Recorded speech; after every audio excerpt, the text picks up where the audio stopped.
بسم اللہ والصلاة والسلام علی رسول اللہ اما بعد۔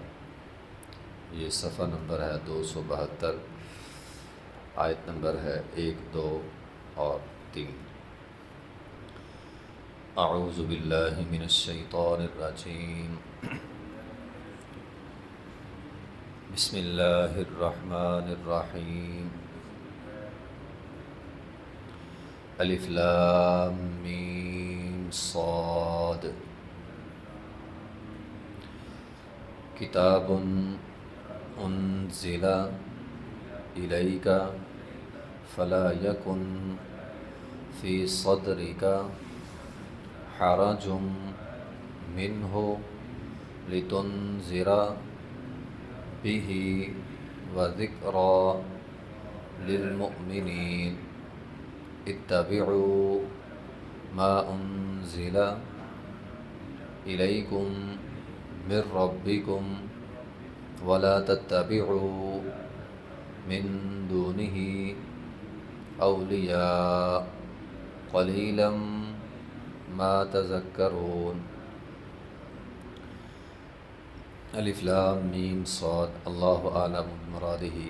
کتاب، یہ ایک کتاب ہے، انزل الیک، جو آپ کی طرف اتاری گئی ہے، فلا یکن فی صدرک، پس نہ ہو آپ کے سینے میں، حرج، کوئی تنگی، آپ کے سینے میں کوئی تنگی نہ ہو، من ہو، اس سے، لتنذر بہ، تاکہ آپ لوگوں کو ڈرائیں، یعنی کتاب اس لیے اتاری گئی ہے تاکہ آپ لوگوں کو ڈرائیں، وذکریٰ للمؤمنین، اور یہ کتاب نصیحت ہے مومنین کے لیے۔ اتبعوا، تم پیروی کرو، ما انزل الیکم، جو کچھ اتارا گیا ہے تمہاری طرف، من ربکم، تمہارے رب کی طرف سے، ولا تتبعوا من دونہ اولیاء، اور نہ تم اتباع کرو، نہ تم پیروی کرو، من دونہ، اس قرآن کے علاوہ، اولیاء، کسی اور دوست کی، کسی اور بزرگ کی، قلیلاً، بہت تھوڑے ہیں، ما تذکرون، جو نصیحت حاصل کرتے ہیں۔ یہ سورہ اعراف ہے۔ سورہ اعراف مکی صورت ہے، اور عموماً مکی صورتوں کے اندر عقائد کے حوالے سے یا آخرت کے حوالے سے یا انبیاء کرام کے قصوں کے حوالے سے بات ہوتی ہے۔ اس صورت کے اندر بھی خاص طور پہ اس کا مضمون عقائد کے حوالے سے ہے۔ الف لام میم صاد، یہ حروف مقطعات ہیں، اس کے بارے میں شروع میں ہم نے پڑھا تھا۔ یہ وہ چند الفاظ ہیں قرآن میں جو بطور چیلنج کے ہیں۔ قرآن کا ایک چیلنج تو یہ ہے نا کہ قرآن جیسی کوئی صورت لاؤ، یا قرآن کی ایک آیت جیسی ایک آیت لاؤ، قرآن کا ایک چیلنج تو یہ ہے۔ دوسرا قرآن کا چیلنج یہ ہے کہ قرآن مجید میں حروف مقطعات ہیں، ان کا معنی ہی بتا دو۔ آج تک ان کا معنی کوئی نہیں بتا سکا، اس لیے ہم جب یہ حروف مقطعات آتے ہیں تو ہم کہتے ہیں اللہ اعلم بمرادہ، ان کا معنی اللہ ہی بہتر جانتا ہے، اللہ نے نہیں بتایا۔ ہم تو اتنے عاجز ہیں، انسان اتنا عاجز ہے، اللہ ایک چیز نہ بتلائے تو ہمیں پتہ نہیں چلتی۔ کتاب، یہ ایک کتاب ہے، انزل الیک، جو آپ کی طرف اتاری گئی ہے۔ کتاب قرآن، یعنی قرآن نبی علیہ الصلوۃ والسلام کی طرف اتاری گئی ایک کتاب ہے۔ فلا یکن فی صدرک، بات یہ ہے کہ قرآن اتارا گیا ہے، اب آپ کے سینے میں کوئی حرج، تنگی نہیں ہونی چاہیے۔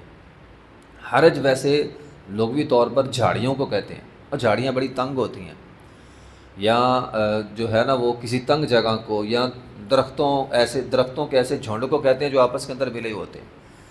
تو یہاں مراد سینے کی تنگی ہے۔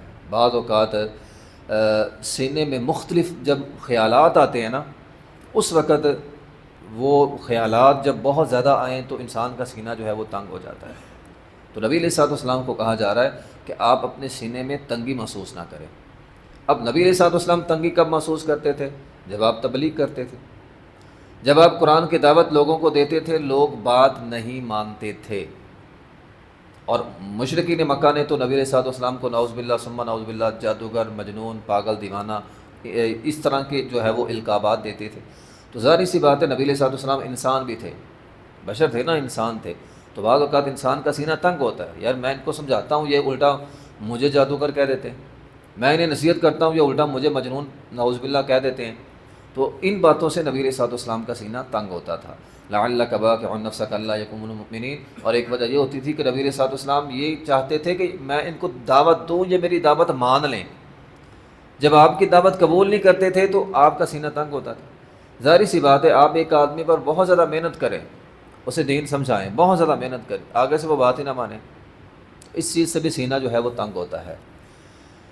قرآن مجید میں اللہ تعالیٰ نے ایک اور بات ارشاد فرمائی ہے اس حوالے سے۔ اللہ تعالیٰ فرماتے ہیں وَلَقَدْ نَعْلَمُ أَنَّكَ يَضِيقُ صَدْرُكَ بِمَا يَقُولُونَ۔ نبی علیہ الصلوۃ والسلام کا سینہ کیوں تنگ ہوتا تھا؟ جو لوگ باتیں کرتے تھے، بما یقولون، اے پیغمبر ہم جانتے ہیں یہ لوگ آپ کو باتیں کرتے ہیں، ان کی باتوں سے آپ کا سینہ تنگ ہوتا ہے۔ اب دیکھیں، یہ نبی علیہ الصلوۃ والسلام کی ذات ہے اور باتیں کرنے والے کافر ہیں، اور آج تک یہ سلسلہ چل رہا ہے۔ کوئی بھی آدمی دین کا کوئی بھی کام کر رہا ہے، قرآن کا کام کر رہا ہے، دین کا کوئی بھی کام کر رہا ہے، باتیں کرنے والے لوگ ہوں گے۔ کام کرنے والے تھوڑے ہوتے ہیں، باتیں کرنے والے لوگ زیادہ ہوتے ہیں۔ اور پھر اس میں کیا ہے کہ جو لوگ باتیں کرتے ہیں ان کی باتیں سن کر بعض اوقات دائی کا یا دین کا کام جو کرنے والا ہے اس کا سینہ تنگ ہو جاتا ہے، یار میں محنت کر کر کے تھک گیا ہوں، میں ان کو سمجھاتا ہوں یہ بات ہی نہیں مانتے، تو اس سے سینہ تنگ ہوتا ہے۔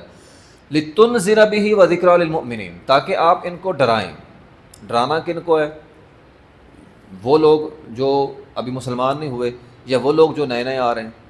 وَذِكْرَىٰ لِلْمُؤْمِنِينَ، اور مومنوں کے لیے نصیحت ہے۔ نصیحت کن کے لیے؟ جو آپ کے ساتھ ہیں۔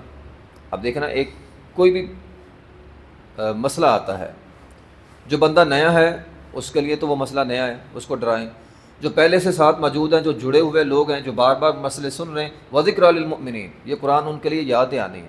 اب ہم یہاں پہ بیٹھ کر بار بار مثال کے طور پر آگے موسیٰ علیہ السلام کا تذکرہ آ جائے گا تو پہلے بھی ہم نے پڑھا ہے، تو یہ کہ ہے یہ ہمارے لیے نصیحت ہے، یاد دہانی ہے، دوبارہ قرآن جو ہے وہ یاد دہانی کرواتا ہے۔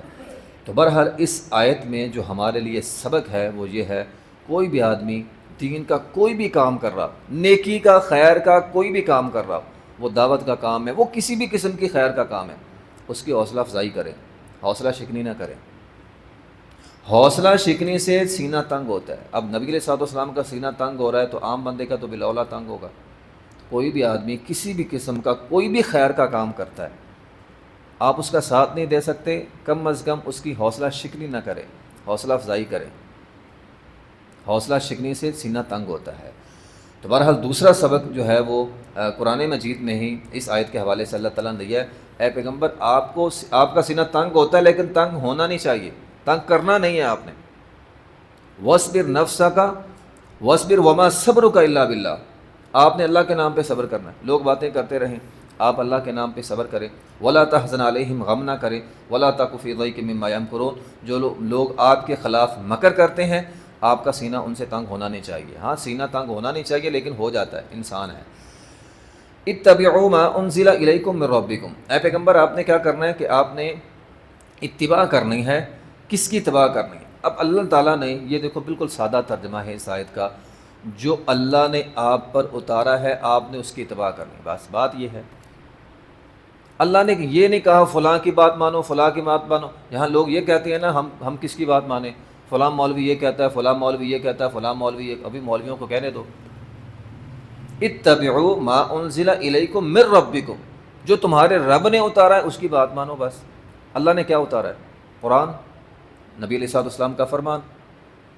جب قرآن آ جائے، نبی علیہ الصلوۃ والسلام کا فرمان آ جائے، پھر کسی کی بات نہیں چلے گی۔ کوئی بزرگ ہو، وہاں تو اس دور میں بھی، آج بھی ہے، اس دور میں لیڈرشپ ہوتی تھی، جو لیڈر نے کہہ دیا بس وہی دین ہے۔ آج بھی لوگ ایسا سمجھتے ہیں، بلکہ آج تو لوگوں نے جو سیاسی لیڈر ہوتے ہیں، ایک تو ہوتا ہے نا چلو مذہبی لیڈر ہے، اسے تو دین کی نالج ہوتی ہے، دین کا پتہ ہوتا ہے۔ ہمارے ہاں تو لوگ سیاسی لیڈروں کو مذہبی پیشوا سمجھ لیتے ہیں۔ بھائی وہ سیاسی آدمی ہے، آپ اسے جو ایک ہمارے پاکستان کی جو سیاست ہے اس اعتبار سے لیڈر سمجھیں، لیکن اسے مذہبی لیڈر نہ سمجھیں، اس کی ہر بات کو مذہبی طور پر قبول نہ کریں۔ ہمارے یہاں تو مسئلہ یہ ہوتا ہے، جو لیڈر پسند ہوتا ہے وہ جو بات کہہ دے ہم اسے، اب دیکھیں نا، اسے قرآن، اس کے خلاف قرآن کی بات آ جائے، حدیث کی بات آ جائے، ہم کہتے ہیں نہیں ہمارا لیڈر نے جو کہہ دیا بس وہ ہے، ہمارا لیڈر ہی ہمارا دین ہے۔ یہ غلط چیز ہے، اس دور میں بھی ہوتا تھا، آج بھی ہے، تو یہ غلط ہے۔ ہاں سیاسی اعتبار سے آپ اپنے لیڈر کو پسند کریں، تو دینی معاملے میں اتبعوا ما انزل الیکم من ربکم، جو تمہارے رب نے اتارا ہے آپ اس کی بات مانیں گے، ولا تتبعوا من دونہ اولیاء۔ اب قرآن نے اولیاء کا لفظ بولا ہے، اولیاء کا ویسے لغوی معنی لیڈر ہوتا ہے، تو قرآن کیا کہتا ہے؟ دین کے اعتبار سے کسی کو بھی کوئی ایسا بندہ جو آپ کو دین سے اوپر ہو جائے اس کی بات نہیں ماننی۔ کوئی بزرگ ہے، ایک بندہ کسی بزرگ کو پسند کرتا ہے، اب جو بات وہ کہہ دیتا ہے اس کی بات دین کا حصہ نہیں بن سکتی۔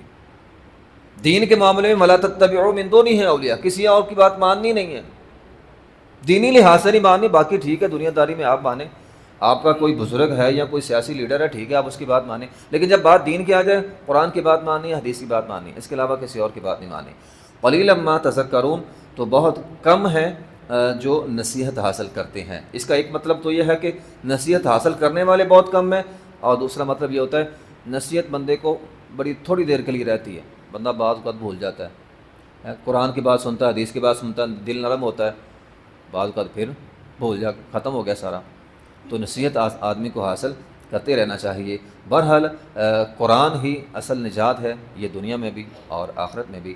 وآخر دعوانا الحمد للہ رب العالمین۔